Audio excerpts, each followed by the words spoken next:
Gjykata e posaçme kundër korrupsionit dhe krimit të organizuar dërgoi zyrtarisht për gjykim kryetarin e Bashkisë Shkodër Benet Becin.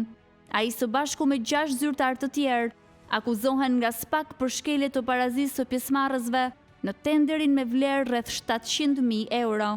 Jonit Kazani, Edlira Mitrushi, Yll Kanishku, Rudin Gjoni, Premtim Dauti dhe Adela Ruko.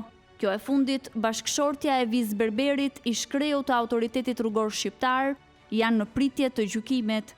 Vendimi u mor të martën e 17 marsit, rreth 2 muaj pasi SPAK kishte depozituar pranë gjykatës kërkesën për dërgimin në gjyq të çështjes penale. Akuza për shkeljen e barazisë në tender lidhet me periudhën kur Beci drejtonte korporatën elektroenergjitike shqiptare, ndërsa hetimet e SPAK nisën pas disa të dhënave të gjetura në celularin e Viz Berberit, të cilat çuan prokurorin drejt hetimeve për shkelje të mundshme në sektorin energjetik.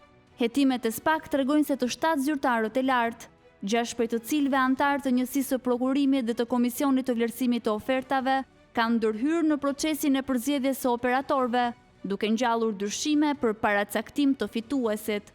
Në seancën e parë paraprake të mbajtur në 17 mars, disa prej të pandehurve përfshirë edhe kryebashkiakun kanë kërkuar gjykim të shkurtuar, një procedurë që mund të përshpejtojë procesin, ndërsa vendimi për dërgimin e çështjes në gjyq është i pakundërshtueshëm.